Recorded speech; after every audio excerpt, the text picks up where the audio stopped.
No livro de Hebreus, no capítulo 13, versículo 8, diz que o mesmo Deus é o mesmo ontem, hoje e o será eternamente. Então podemos também dizer que Jesus, aquele que Isaías disse na profecia, e seu nome será Emanuel, Deus conosco. Podemos dizer que Jesus é o mesmo ontem, hoje e o será eternamente. Amém? Uma vez questionaram Jesus acerca disso. E Jesus disse: antes que Abraão existisse, Abraão, eu existia. Então, eu posso ainda mais afiançar e dizer que Jesus Cristo é o mesmo ontem, hoje e o será eternamente. A Bíblia também diz que no princípio era o Verbo, e o Verbo estava com Deus, e o Verbo era Deus. Então no início era a palavra, e Jesus disse: eu sou a palavra, está vendo? E ele estava com Deus, e ele era Deus. Então eu posso dizer sem dúvida alguma que Jesus Cristo é Deus. Sem dúvida alguma. Eu não tenho problema com isso, em afirmar que Ele é o Todo-Poderoso. Há muitos versículos na Bíblia.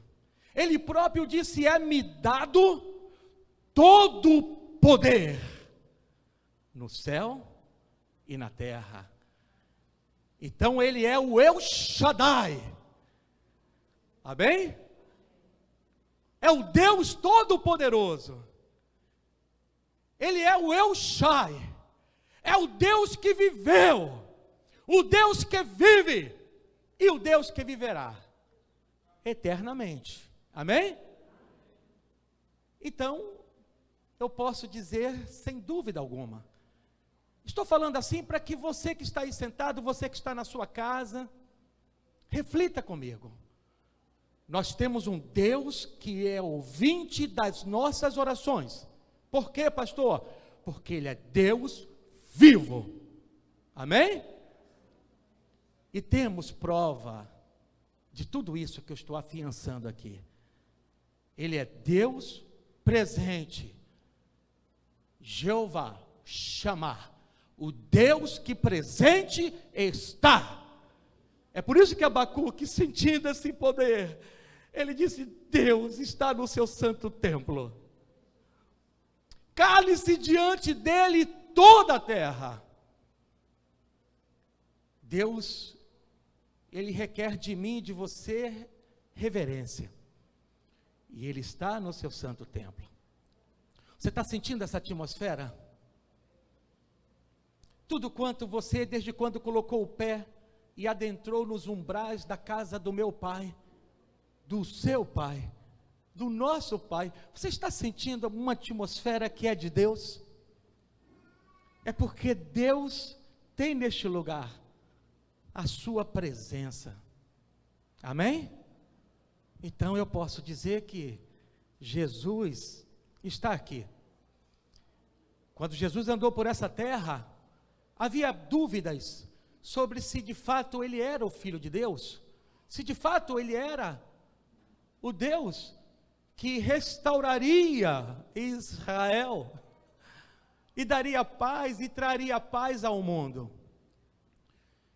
Em algumas ocasiões, Jesus, Ele dava sinais de que Ele era o mesmo ontem, hoje e seria eternamente. Ele dava sinais. Por ocasião da Páscoa, Jesus disse: segue adiante a uma cidade que eu vou lhe mostrar. Lá você vai encontrar um homem segurando um cântaro. Segue-o. A casa que ele entrar, entre. E diga: o Senhor precisa deste lugar para celebrar a Páscoa.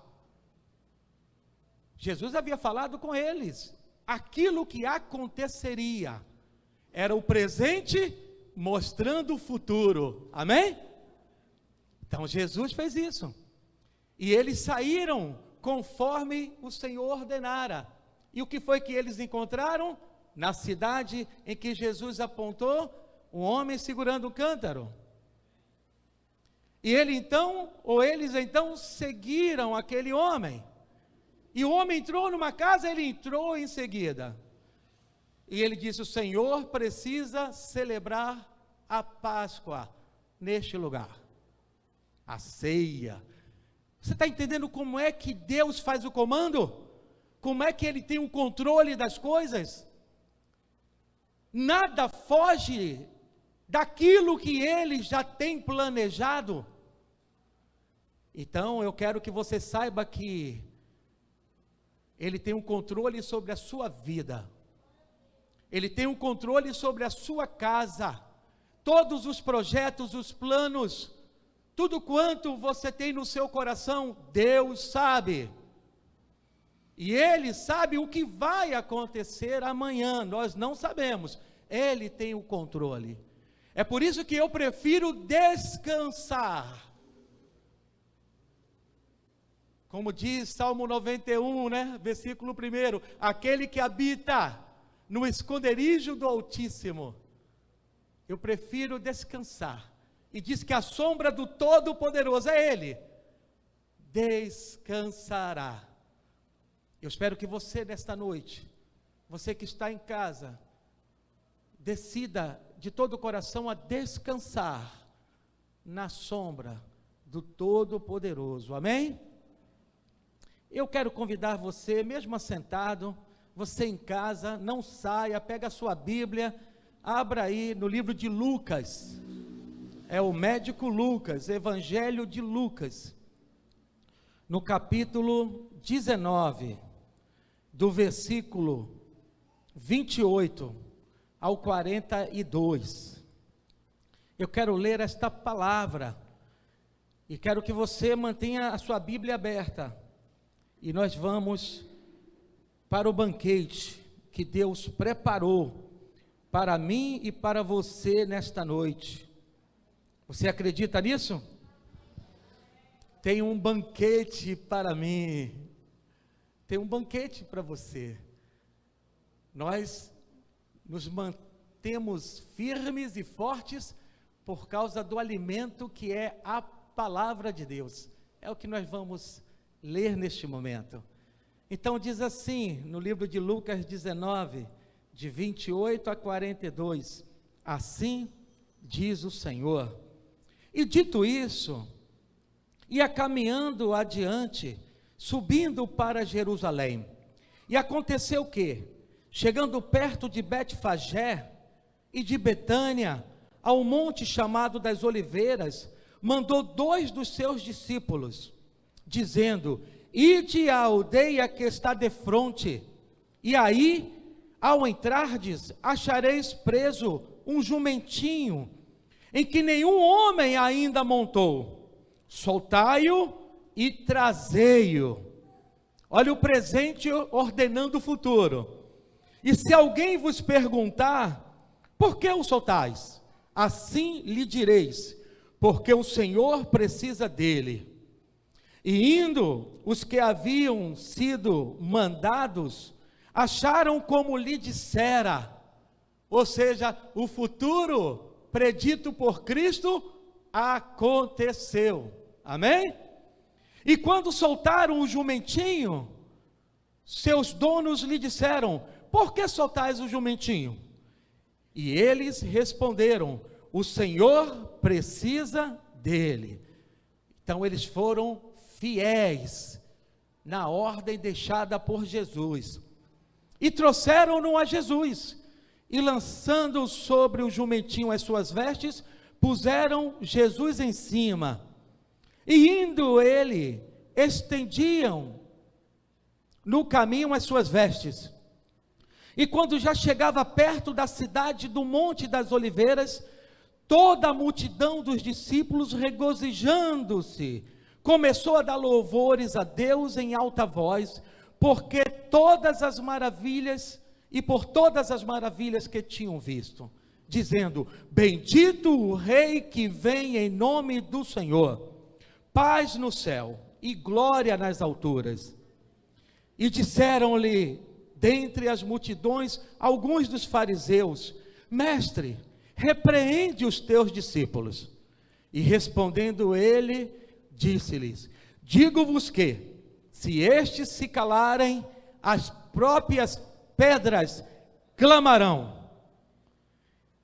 E quando ia chegando, vendo a cidade, chorou sobre ela, dizendo: ah, se tu conhecesses também, ao menos neste teu dia, o que a tua paz pertence.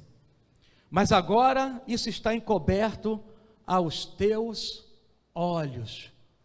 Amém? O título que eu quero dar a esta mensagem é: Brasil, vem correndo aos pés de Jesus. Brasil, vem correndo aos pés de Jesus. Domingo passado, o diácono Euclides estava aqui, dirigindo o culto santo do Senhor, e ele disse: pastor, eu vou pedir permissão, mas eu vou descer desse lugar. E ele então, muito humildemente, disse: olha, não tem lugar melhor para estar do que aos pés de Jesus, disse o diácono Euclides. Ele agora, nesse exato momento, está pregando na nossa igreja filha no bairro Santos Dumont. Mas domingo passado, ele levou toda a congregação juntamente com ele a estar no melhor lugar do mundo, como fez Maria, aos pés de Jesus. Por isso eu digo para você, a Bíblia diz que feliz a nação cujo Deus é o Senhor. O que a Bíblia fala é santo, o que a Bíblia fala é perfeito, mas muitas vezes fica só no escrito da palavra de Deus e não sai para de fato mostrar que aquilo que está escrito é poderoso. Quando uma nação se rende aos pés do Senhor, essa nação faz prodígios, faz maravilhas, é operante, porque a palavra diz: bem-aventurada. É como diz a nossa irmã Luciana de Deus, a dirigente do culto de hoje à noite, a palavra bem-aventurado quer dizer muito feliz. Então a nação muito feliz é aquela que tem o Senhor como Deus. Você dá um glória a Deus? Então, meus amados, eu posso dizer para o Brasil é uma nação, nós somos filhos também desta terra, embora a nossa pátria não está aqui, está no céu, o Senhor nos colocou, e esse território é nosso, porque o Senhor disse que, se cumpríssemos a sua palavra, nós experimentaríamos o melhor desta terra. Então o Senhor nos dá autoridade para agirmos naquilo que é nosso, por direito. E o Brasil é o nosso território, amém? O Brasil é o território. Se eu orar pelo Brasil, eu estou orando pela criança desta nação, eu estou orando pelo junior, pelo adolescente, pelo jovem, pelo adulto, e aquele que eu chamo de tenra idade. Então o Brasil que eu quero é o Brasil correndo na direção de Jesus. Como disse nosso irmão Euclides, para estar aonde? Aos pés de Jesus. Amém? Estar aos pés de Jesus. Estar diante do melhor lugar do mundo. Quantas pessoas se esforçam para sair do seu lugar, para ir a outros lugares, que muitas vezes vão trazer grandes decepções, grandes frustrações, mas o Senhor não faz isso, Ele não te frustra, ele não te entristece. O que Jesus tem é coisas maravilhosas e boas para você. Então você estar aos pés de Jesus é muito importante. E nesta noite, baseando-me nesse texto que foi lido, eu quero que você caminhe comigo e veja alguns recados deixados por Cristo, para que eu aqui me baseie, para que você aqui tenha a sua estrutura formada, porque Jesus não deixa a sua palavra jogada no ar, ele tem um direcionamento. Tudo quanto Jesus falou e fez, foi para, como uma atalaia, apontar a direção pela qual você deve entrar. E ao entrar em Jerusalém, meus amados, montado em um jumento, Jesus testifica publicamente que ele era o rei e o Messias predito por Zacarias, o profeta, no capítulo 9, do versículo 9. Eis que vai entrando em Jerusalém, disse o profeta, aquele que é pobre, montado no jumentinho, e entrou para reinar. Então, Jesus foi aquele que cumpriu a palavra da profecia. Há promessas na Bíblia, e a origem delas veio de uma profecia, e ela se cumpre na sua vida, como ela cumpriu na vida de Jesus. Entrou em algumas vezes em Jerusalém, mas naquela última vez, ele tinha que entrar diferente. Então Deus é cumpridor daquilo que ele mesmo escreveu. Como ele havia usado o profeta no passado, há 423 anos antes do nascimento dele, agora ele com 33 anos mais ou menos, ele entrou em Jerusalém montado num jumentinho. A entrada humilde de Jesus, meus amados, em Jerusalém, demonstra que o seu reino não é deste mundo. E a forma humilde pela qual ele entrou, demonstra que ele veio para governar, não por força, ou movido por violência. Vocês estão entendendo? Às vezes nós questionamos situações de pátria, questionamos nações, por que elas não fazem assim, não guerreiam assado, por que elas não entram naquela situação com a arma na mão.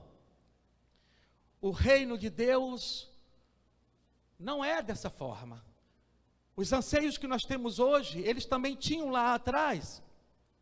Mas Jesus, quando entrou em Jerusalém, montado no jumento, e entrou com humildade, foi para mostrar que o seu governo não seria por força, nem por violência. O que é que diz a palavra? Que a ação do meu espírito, diz o Senhor, não é por força, nem por violência. Então Jesus tinha que cumprir isso tudo. E ele então mostrou que o reino dele não era deste mundo. Jesus sabia que os judeus, meus amados, e todos aqueles líderes que lá em Jerusalém se encontravam, eles aguardavam um Messias político. Jesus sabia disso. E também Jesus sabia que eles o rejeitariam como um Messias escolhido por Deus. E sabe o que Jesus fez? Jesus chorou por todos eles.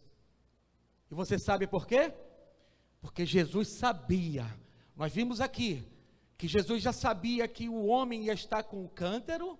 Jesus sabia que neste momento em que ele pediu que os 2 discípulos fossem, eles iriam encontrar um jumentinho. Mas também Jesus, ao entrar em Jerusalém, Jesus sabia que aqueles líderes, aqueles judeus, aquela população sofreria um atentado dos mais terríveis. Chegaria um juízo para aquela cidade, para aquele povo. Então sabe o que fez Jesus? Chorou. A gente se depara com Jesus muitas vezes entrando no templo e vendo os salteadores, os ladrões dentro da casa do Pai, fazendo negócios escusos, fazendo negócios espúrios, assaltando a casa do Senhor. Ele então vira a mesa. E a gente muitas vezes vê Jesus assim, falando hipócrita e fariseu, raça de víboras. Jesus falava com veemência, mas aqui encontramos que Jesus chorou, e a palavra chorou aqui significa mais que derramar lágrimas, irmãos, significa que ele lamentou por Jerusalém de uma forma de compulsão. Foi um choro diferente, ele soluçou, ele pranteou naquele momento por aquele povo. Antes de entrar, ele já sabia o que estava por vir, por causa da desobediência, por causa da incredulidade. Ei, presta atenção, esse meu Jesus, de Hebreus 13, versículo 8, que conhece o passado, conhece o presente, e dita o futuro, ele conhece o futuro. Se você não obedecê-lo, presta atenção, não estou querendo meter medo em você, mas tem um juízo para os desobedientes. Tem uma mão que pesa e é de Deus para a vida daqueles que são incrédulos. Então não vá bater testa com ele. Deus, ele tem o melhor para você. Por isso Jesus chorou, porque ele viu o futuro de toda aquela população de Jerusalém. Jesus chorou mostrando o coração partido de Deus. Jesus expôs de forma clara todo aquele coração divino. Então naquele momento chorando por todo aquele povo, porque o povo não se arrependia do seu pecado, e o povo não queria aceitá-lo como Senhor e Salvador da sua vida. Você está vendo por que Jesus chorou? Então pense nos dias de hoje, quem está neste lugar? Jesus. Pense quando o pastor faz o apelo, e há pessoas com o coração ainda vazio, porque ele não habita. Então o pastor faz o apelo. Há alguém aqui que queira voluntariamente abrir o coração e aceitar a Jesus?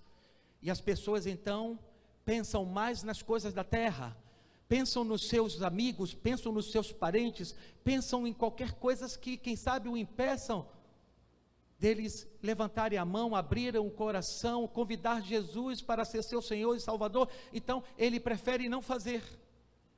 Acha que vai ter tempo na velhice? Você não sabe o que vai acontecer com a sua vida amanhã. Talvez amanhã você não esteja mais vivo. Então sabe o que faz Jesus? Ele chora. Ele chora. Como ele chorou pela população daquela cidade de Jerusalém. Ele chora por todos aqueles que o rejeitam. Todos aqueles que não querem aceitá-lo como Senhor e Salvador. Jesus também chora por você que um dia esteve na presença dele e um problema qualquer, você se afastou. E você prefere ficar do lado de fora, na porta larga, do que voltar para os braços dele. Sabe o que acontece? Jesus chora. Ele chora. Segundo Flávio Joséfo, ele foi um escritor dos tempos bíblicos, e em sua obra, A Guerra dos Judeus, presta atenção nesse ponto. Esse escritor, muito famoso nos tempos odiernos, escreveu muitos dos seus textos lá atrás, nos tempos bíblicos. E na sua obra, A Guerra dos Judeus, cerca de 1.100.000 pessoas, habitantes daquela terra, foram assassinadas durante o ataque romano a Jerusalém. Então Então vocês estão começando a entender porque Jesus chorou, não foi? 1.100.000 vidas, 1.100.000 almas que foram mortas naquela invasão do povo romano à cidade de Jerusalém. As tropas romanas do general Tito tomaram a cidade naquela ocasião, justamente no ano 70, 8 de setembro do ano 70 depois de Cristo.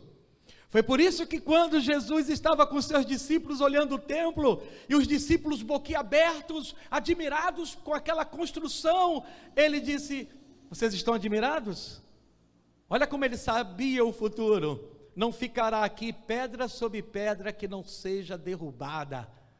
No ano 70, não ficou pedra sobre pedra.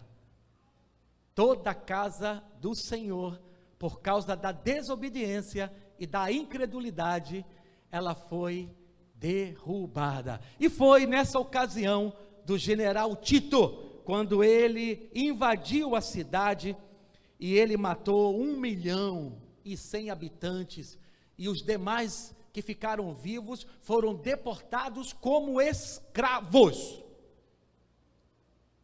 Então, amados, nós precisamos obedecer ao Senhor.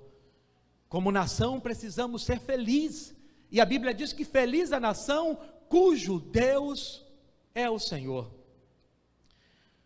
O templo foi incendiado, e aquele povo sofreu, porque estava na desobediência.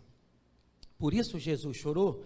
Eu creio, meus amados, como pastor, que foi por causa disso que Jesus, a caminho do Gólgota, quando ele estava segurando a cruz, pela Via Crucis, as mulheres daquela rua, da cidade de Jerusalém, aproximaram-se dele e começaram a chorar, compulsivamente.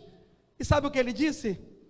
Filhas de Jerusalém, não choreis por mim, chorai antes por vós mesmas e por vossos filhos.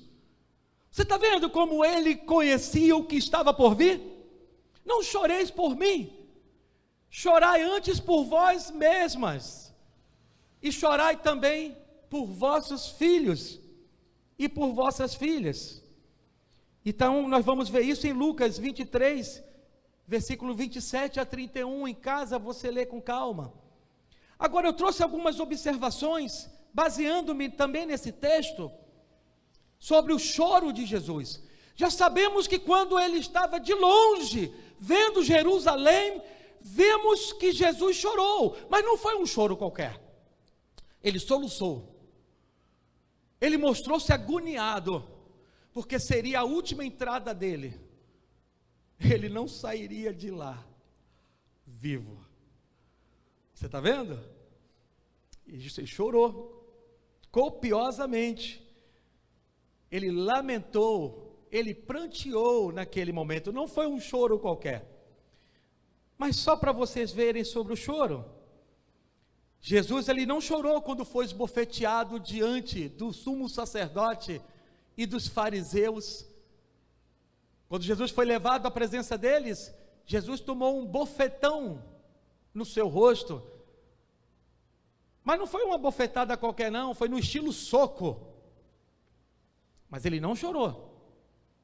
Jesus não chorou quando os soldados, zombando dele, o coroaram com uma coroa de espinhos, e não era qualquer espinho não, o espinho tinha uma medida de 20 centímetros, era grande, alguns tinham 16 centímetros, eram todo disforme, mas eles fizeram uma coroa, e eles colocaram com tanta força, que cravejaram, entraram mesmo como um projetil em Jesus.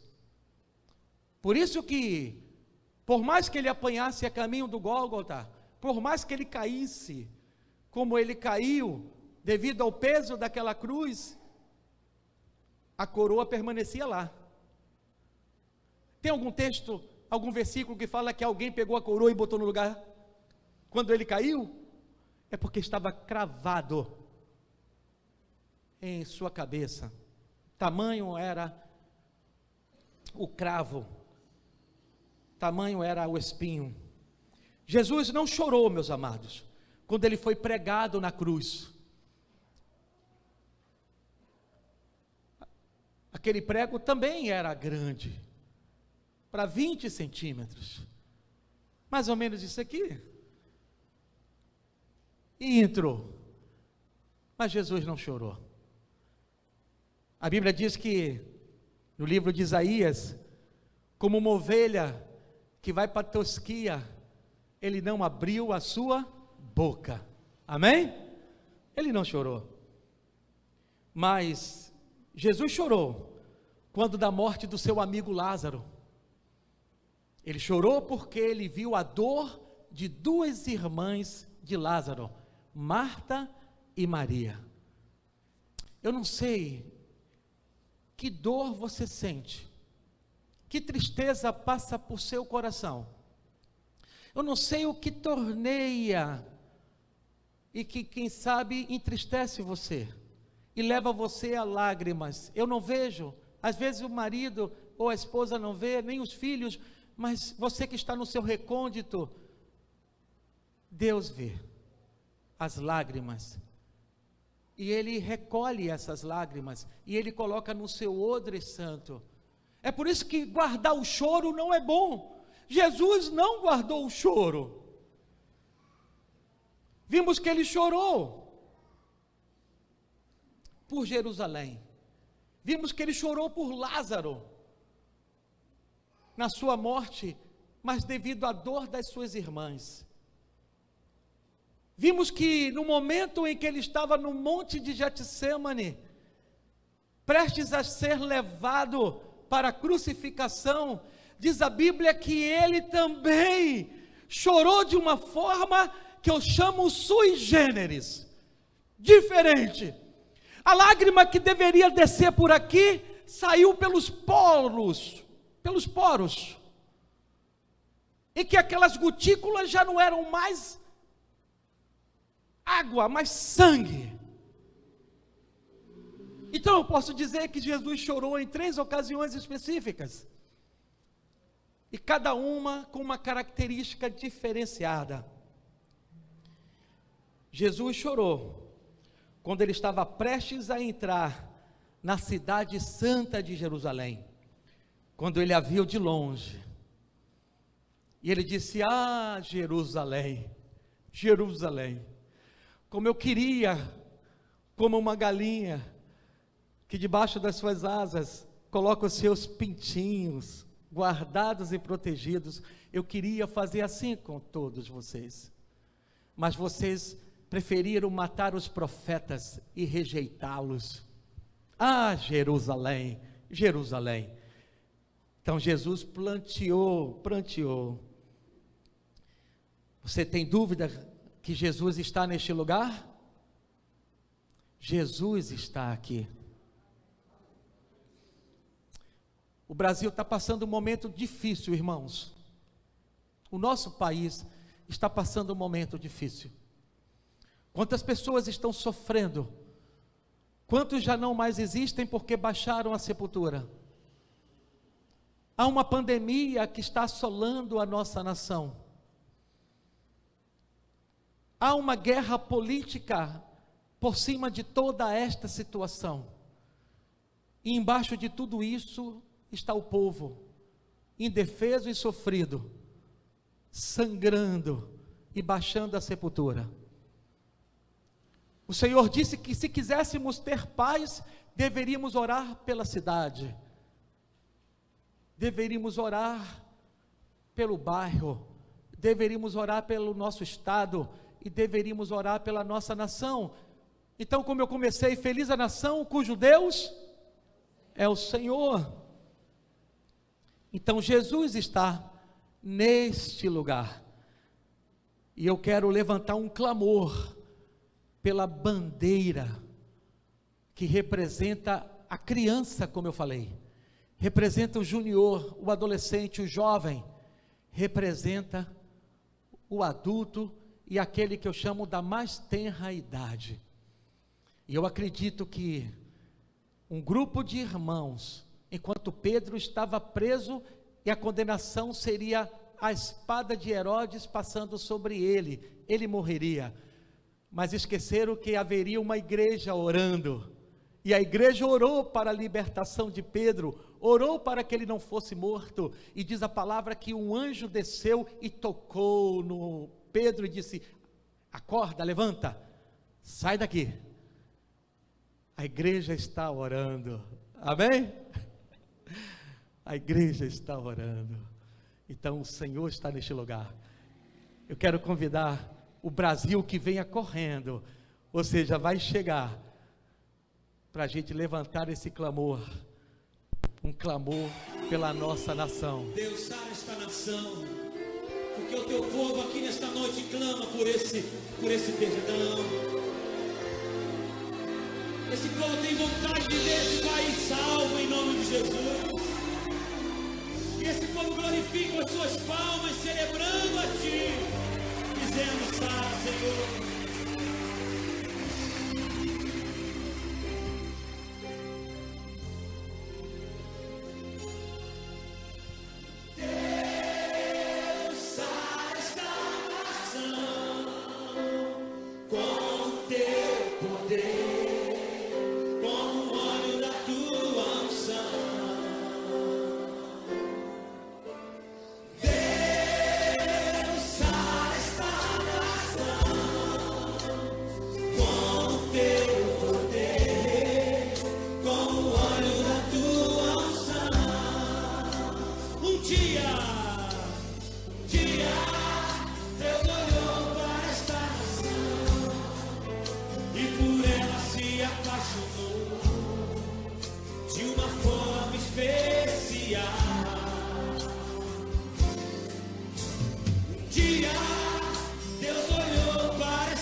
Quero convidar aqui o diácono Antônio Carlos, o diácono Euclides. Eu quero convidar aqui a nossa diaconisa Jandira, Eu quero convidar o nosso diácono Ezequias. Vem para esse lugar. Eu quero convidar a pastora Maria. Diácono Gilberto.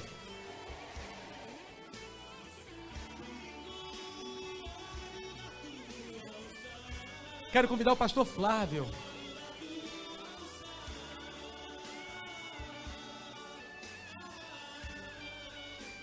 Como eu disse, nós vamos concluir juntos esta palavra que é de Deus.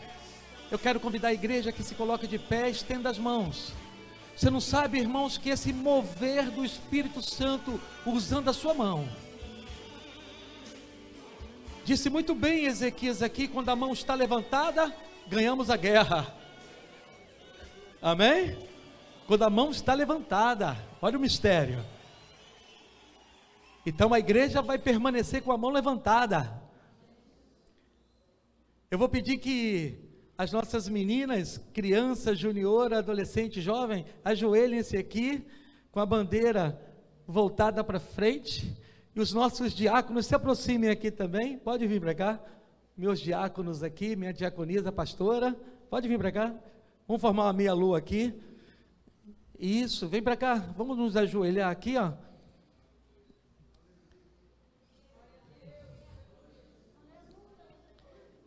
Antônio Carlos, fica aqui perto de mim. Euclides, fica aqui perto de mim.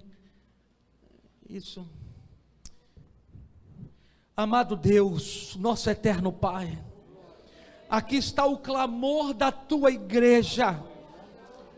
Ó Deus, na semelhança daquela igreja poderosa, que levantou a voz para entrar no teu trono de graça, clamando pela vida de Pedro, estava ali preso e condenado à morte injustamente, e o Senhor, que é Deus de justiça, ouviu aquela oração, e o Senhor, que é Deus de justiça, enviou o teu anjo para libertar a Pedro, e para avisar a tua igreja que ela continuasse a orar, porque o Senhor é Deus ouvinte das nossas orações.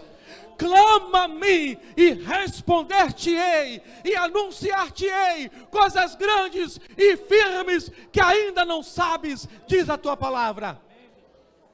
E aqui nós estamos ajoelhados como oficiais da casa do Senhor. A tua igreja está com as mãos estendidas, e aqui está a nossa nação, aqui a presidência, aqui a deputação federal, estadual, aqui a senatoria, os senadores, aqui os vereadores, toda a vereação está aqui, a prefeitura, os governos desta terra, deste país, todos estão aqui, mas também queremos colocar as nossas crianças, queremos colocar os nossos juniores, os adolescentes, os jovens, ó Deus, os adultos, aqueles da melhor idade que somos também frutos desta terra, e a tua palavra diz em promessa que nós experimentaríamos o melhor dela.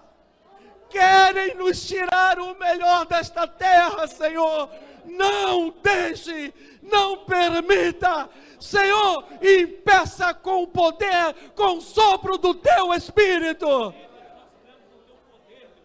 Eu declaro, Pai, que feliz a nação cujo Deus é o Senhor. Aleluia. Eu agradeço, Pai, esta oportunidade. Amém. Senhor nosso Deus, nós continuamos, Deus, na tua presença, Senhor. Nós continuamos na tua presença, Deus, para colocar, Deus, o nosso Brasil, a nossa nação diante do Senhor, Deus. Deus, em nome do Senhor Jesus, nós queremos colocar, Deus, os nossos governantes diante do Senhor. Deus, vai de encontro, Senhor Deus, a cada coração desse momento, Deus. A Deus, dos prefeitos, Senhor Deus, dos deputados, dos governadores, ó Pai, do nosso presidente, Senhor Deus. Vai, Pai, de encontro, meu Pai, o coração. Vai ali, Deus, em Brasília, Senhor Deus, nas assembleias, no Congresso, Senhor Deus. Deus, usa a tua mão, Deus, a tua mão de poder, Deus, e quebra, meu Pai, todo laço, meu Pai, que está se levantando, ó Deus, para destruir as famílias, Deus, para destruir, Deus, as nossas crianças, Deus.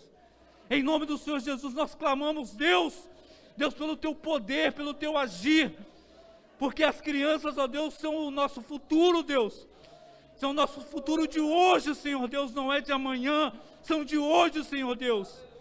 A família, Senhor Deus, é um projeto do Senhor, Deus. O Senhor disse, Deus, deixará o homem em sua tua casa e se unirá a uma mulher, e os dois se tornarão, Pai, uma só carne, Deus. O Senhor não falou, Deus, outra palavra, Senhor Deus. Essa é a tua palavra, Deus. O homem e a mulher, Deus, constituirão famílias, multiplicarão sobre a face da terra, Deus. Deus, entra com teu poder, Deus. Entra com teu poder e quebra, Senhor Deus, o laço do diabo, Senhor Deus. Quebra, Senhor Deus, esmiuça a pedra, Senhor, de maldição. Esmiuça, Senhor Deus, a pedra de tropeço, Senhor Deus, que está sobre a igreja, que está sobre a família, Deus. Em nome do Senhor Jesus, nós clamamos, Deus, porque nós cremos que o Senhor é o Deus do nosso Brasil, o Senhor é o Deus da nossa nação. Por isso nós damos toda a honra e toda a glória. Aleluias, aleluias, seja dada ao Deus Todo-Poderoso, o Deus que é santo, santo, santo, santo é o Senhor, Deus Todo-Poderoso, Deus dos exércitos, Deus do nosso Brasil, Deus da nossa nação. Aleluia, louvado é o teu nome, Jesus.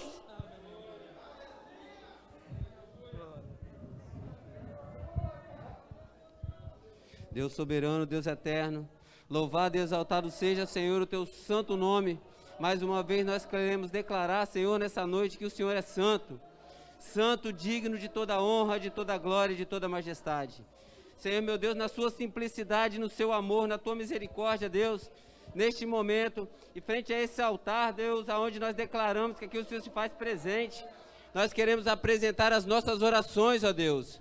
Senhor, meu Deus, nós sabemos que as nossas orações, elas são respondidas pelo Senhor, e elas são respondidas com poder, ó Deus. Nós sabemos que não são as nossas orações, é o poder do Senhor que irá movimentar e agir nessa nação, ó Deus. Muito obrigado, Senhor, meu Deus, por todo o cuidado que o Senhor tem tido conosco até aqui, ó Deus. Senhor, nós estabelecemos uma pedra e aqui nós declaramos que o Senhor tem nos sustentado até aqui, ó Deus. E nós que viemos clamar, viemos entregar, Senhor, nossas vidas aqui no altar do Senhor, ó Deus. Senhor, é esta nação que nós queremos te apresentar, Senhor. São todos os projetos, todos os planos do Senhor, do teu coração, que desça como forma de unção, ó Pai, e que nós possamos sentir que é o agir do Senhor em nossas vidas, ó Deus. Senhor, meu Deus, como fez Zorobabel, ó Pai, ali ele iniciou os trabalhos simples, mas o coração do Senhor se alegrou, assim diz o profeta Zacarias, e nós queremos iniciar os nossos trabalhos com as nossas mãos, simples, ó Pai, com gestos simples, com a nossa voz, com o nosso coração, mas nós queremos alegrar o teu coração, porque nós sabemos que o Senhor ama e tem um carinho especial por esta nação, ó Deus. Cuida, Senhor, cuida de tudo que precisa, Senhor, ser transformado, tudo que precisa, Senhor, ser revelado, que seja revelado, e que nós possamos enxergar o Senhor, que nós possamos entender que é o agir do Senhor, através do Senhor, o poder do Senhor, a unção do Senhor derramando sobre esta nação, ó Deus. Muito obrigado, Deus, por esta oportunidade, aonde a tua palavra falou, Senhor, falou da tua simplicidade, falou do chorar do Senhor, ó Pai. Muito obrigado, porque a tua misericórdia, o teu amor, ela se estende a todas as idades aqui, ó Pai, conforme já foi dito. Cuida de nós, ó Deus, cuida, Senhor, de tudo que está por vir, ó Pai. O Senhor já sabe o que está por vir, por isso nós entregamos em tuas mãos. E com o início dos trabalhos, assim como o Senhor fez com aquele povo, o Senhor se alegrou, que o Senhor venha se alegrar, Senhor, com as nossas vidas, venha se alegrar e nos conceder forças, ó Deus. Muito obrigado, Senhor, nós oramos, nós somos gratos, muito obrigado, é no nome de Jesus, e aquele que crê diz amém, amém, Senhor, amém, Deus. Eu quero chamar aqui a Heleninha, é uma criança. E quando tem criança, eu vejo que há esperança para o Brasil. Ela vai concluir este culto. Olha a responsabilidade que Deus dá ao presente. A Heleninha não é futuro, a Heleninha é presente. Ela vai encerrar este momento de pregação, em que Jesus está aqui, ouvindo o clamor do seu povo, para uma nação ser feliz. E ela é a esperança dessa nação. Vem para cá, Heleninha.